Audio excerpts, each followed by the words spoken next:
If building wealth feels impossibly slow at the start, you are not imagining it. The first $100,000 is the hardest milestone in personal finance, because in phase 1, you do almost all the heavy lifting yourself. In this video, we will walk through why that happens, what the numbers look like at every stage, and a practical plan to push through the slowest part.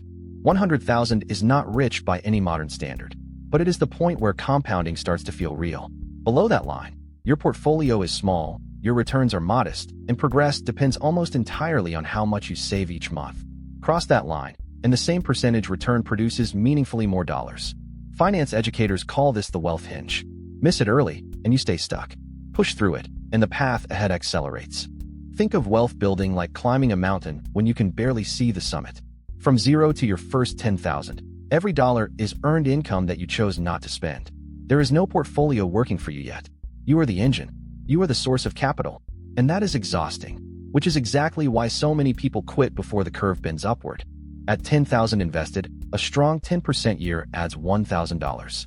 That helps, but for most people with a full-time job, $1,000 is less than a single paycheck. Your salary is still carrying the vast majority of growth. This is not a failure of investing. It is simply how the math works when the base is small. Let's scale it up. 10,000 at 10% is $1,000 per year. 25,000 is $2,500. 50,000 is $5,000. These are real gains, but notice the pattern. Even at 50,000, you might earn $5,000 in a good market year, while saving $12,000 to $24,000 from your salary if you are disciplined. Your income is still doing most of the work. This is why month 3 feels identical to month 12. You save consistently, you avoid major mistakes, and your account balance moves up in small steps. Social media shows people hitting milestones overnight with side hustles or lucky trades. Your experience is slower and less dramatic. That gap between expectation and reality causes a huge number of people to give up right before the curve bends upward. Visualize 2 engines driving your net worth. Engine 1 is your paycheck and savings rate. Engine 2 is investment returns. In phase 1, Engine 1 does 70 to 90% of the work. Returns are the bonus, not the main driver. That balance flips later, but you cannot skip phase 1. There is no hack that jumps you to compound growth without first building the principle. Now let's talk about what actually stops people from reaching the first 100,000, because it is rarely income alone. The biggest obstacles are behavioral, and they are fixable once you see them clearly. The number one killer of early wealth is lifestyle creep. You land a raise and upgrade the apartment. You celebrate with a nicer car. Subscriptions stack. Dining out becomes a default instead of a treat. None of this feels reckless in the moment.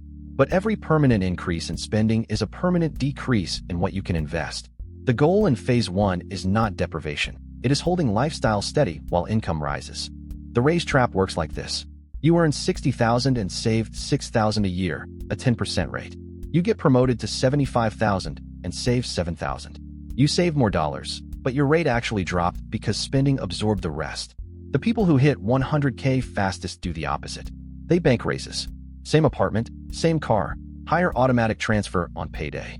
In the early years, savings rate matters more than investment returns. 2 people with the same $70,000 salary. Person A saves 10%, $7,000 per year. Person B saves 25%, $17,500. Same market return. Person B reaches $100,000 in roughly half the time. Returns help, but your savings rate is the lever you control completely. Meet 2 hypothetical graduates in the same city. Same starting salary of $55,000. Alex saves 15% from day 1 and avoids car payments. Jordan saves 5% and upgrades lifestyle every year. After 8 years, Alex is approaching $90,000 net worth. Jordan is around $35,000. Same income, different decisions. Phase 1 is a filter, and your daily choices determine which side you end up on. You cannot control the stock market. You can control your accounts, your automation, and your consistency. Here are the tools that meaningfully shorten the path to 100,000. Use the tax-advantaged stack in order. First, capture your full employer 401k match. That is an instant return on your money. Then fund a Roth IRA if you qualify. High earners may use traditional or backdoor strategies. If you have a high-deductible health plan, the HSA is triple tax-advantaged. These accounts speed up phase 1 because more of your dollars stay invested instead of going to taxes. Consistency beats intensity. $500 per month invested at a 7% average return reaches $100,000 in about 10 years. $1,000 per month cuts that to roughly 7 years. This assumes steady contributions and staying invested through down markets. The math is patient. Your behavior has to match. You will hit a year where your portfolio drops while you keep contributing. That feels like failure, but it is actually acceleration in disguise. You are buying more shares when prices are lower.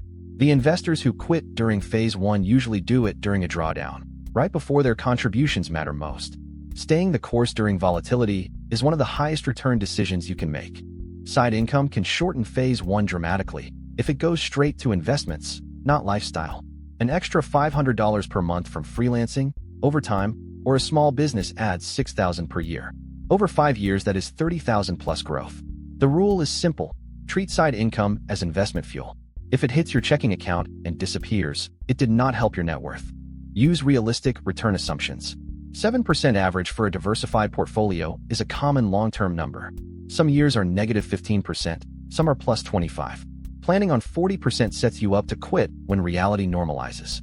Everything we have discussed so far is phase 1. Now let's look at what actually changes once you cross 100,000, because this is the payoff for all that slow, disciplined work.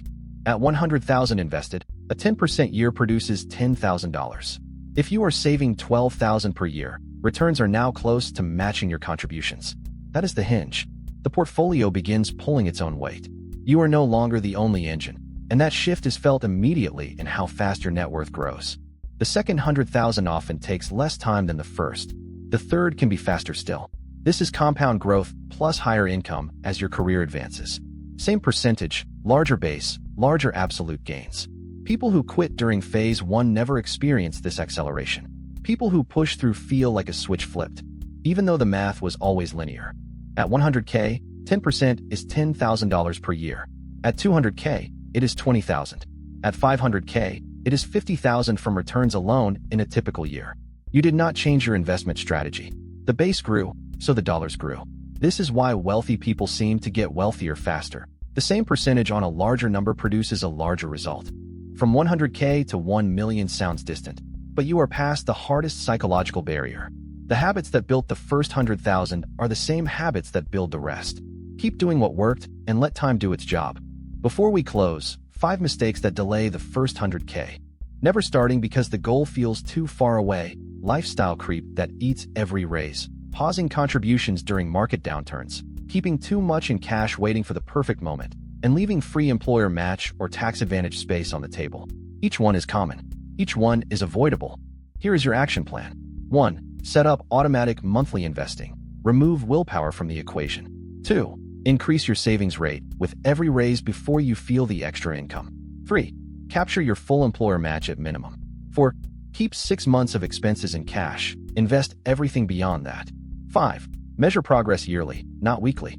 Short-term noise will drive you crazy if you watch too closely. The first 100,000 is a filter. Most people never pass it because phase 1 feels too slow. Now you know the math and the psychology behind it. Keep climbing when progress feels invisible. That is exactly when the curve is about to turn. If this breakdown helped you, subscribe for more plain English finance videos, and let me know in the comments where you are on the journey to your first 100K.